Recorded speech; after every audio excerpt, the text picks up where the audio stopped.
ইযা জাআ নাসরুল্লাহি ওয়াল ফাতহু ওয়া রাআইতান নাসা ইয়াদখুলুনা ফি দীনিল্লাহি আফওয়াজা। ইযা জাআ নাসরুল্লাহি ওয়াল ফাতহু, শুধু সাহায্য নয়, আমি আপনাকে জয়ী করাবো। করালেন। ওরাইতান নাস ইয়াদখুলুনা ফি দীনিল্লাহি আফওয়াজা, আর সেই দিনে মানুষেরা দলে দলে আপনার দলে ঢুকে যাবে। আর সেদিনে দেখবেন যে সেদিনে ওরা হতাশ হয়ে যাবে। মানুষ দলে দলে ইসলাম গ্রহণ করতে লাগলো, কিছু মানুষ খুন হয়ে গেল। হযরত মুহাম্মদ সাল্লাল্লাহু আলাইহি সাল্লামের দল যখন পরিপূর্ণ ভারী, সেই সময় বেঈমান আবু সুফিয়ান তার দলবল নিয়ে ডাইনে বায়ে গোটা কত চামচা বেলচে আছে, বাকি লোক সব মুহাম্মাদের দিকে। এটা জোরে বলতে পারেননি? হযরত মুহাম্মদ সাল্লাল্লাহু আলাইহি সাল্লাম তখন চাচা দাঁড়িয়ে আছে চারটে ছড়া চামচাদের নিয়ে। এসে কি বলছেন? মুহাম্মদ হাত জোড় করে বলছি, জীবন ভিক্ষা দাও। কে বলছে? সেই আবু সুফিয়ান। মনে আছে?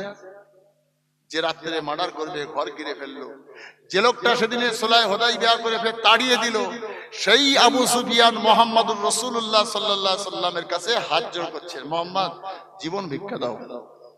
আপনার আমার নবী সেদিনে বলেছিলেন, চাচা তুমি কি বলতে চাইছো?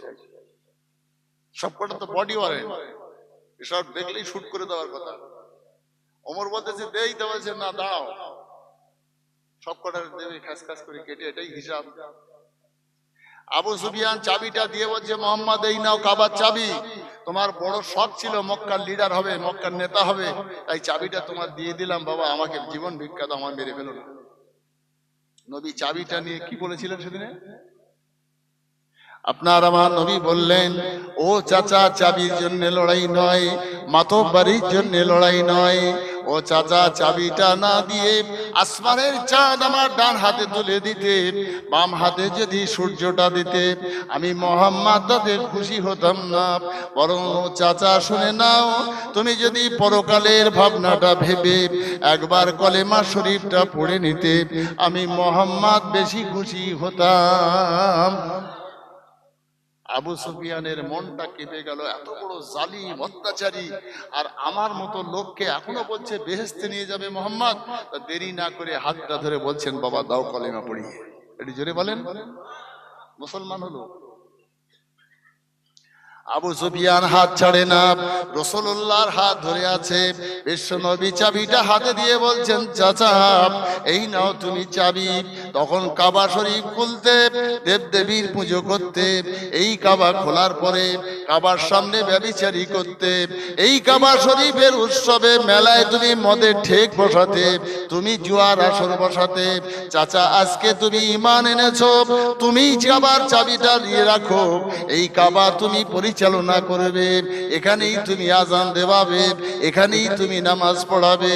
এখানকার সঠিক মাতব্বর তোমাকে আমি আবার করে দিলাম চাচা, আর দোয়া করছি তোমার আওলাদেরা কিয়ামত পর্যন্ত এই কাবার পরিচালনা করবে। চাবিটা দিলেন, দোয়া করলেন, মাতব্বরি দিয়ে দিলেন। তারপরেও আবু সুফিয়ান হাত ধরে হাওয়া করে কাঁদছেন, কান্না বন্ধ হয় না, হাত ছাড়ে না। চাচা আর কি, আবার কান্নাকাটি কিসে? আবু সুফিয়ান বলছে, ভাতিজা বড় কষ্টের সঙ্গে নির্লজ্জের মতো তোমার সামনে আর একটা কথা বলছি। ও বাবা মুহাম্মদ, তোমার চাচিকে যদি আনি, তুমি কি তাকে ক্ষমা করে দেবে? কাকে? আবু সুফিয়ানের বউ মুহাম্মদ সাল্লাল্লাহু আলাইহি সাল্লামের কাছে এসে মাপ চাবে, কলমা পড়বে, দেবে? নবীজি বলছেন, হ্যাঁ নিয়ে এসো, চাচি নিয়ে এসো। এই চাচি চেনেন? নাম শুনেছেন এই চাচিটার? এর কর্মকাণ্ড শুনলে আপনার জিভ শুকিয়ে যাবে। বিশ্বনবী বললেন, চাচা নিয়ে আসো চাচিমাকে। চাচিমা আসলো, রাসূলুল্লাহর হাতটা ধরে বলছেন, বাবা মুহাম্মদ আমার বড় লজ্জা হয় তোমার সামনে মাথাটা উঁচু করতে, তোমার সামনে মুখ দেখাতে শরম লাগে। তথাপিও তুমি যখন ইসলামের দাওয়াত দিয়েছ, তোমার চাচা যখন ঈমান এনেছে, আমিও কলেমা পড়তে চাই, আমাকে ক্ষমা করে দিয়ে কলেমাটা পড়িয়ে দাও। বিশ্বনবী মাফ করে দিয়ে হাতটা ধরে কলেমা পড়িয়ে দিলেন। আরেকবার জোরে বলেন, চাচির কাণ্ডটা কি? এই সেই চাচি আমার আপনার নবী বিশ্ব নবী বলেছেন আসাদিল্লাহিল গালিব, আল্লাহর বাঘ হলো হযরতে আলী আর আল্লাহর সিংহ হলো হযরতে আমির হামজা।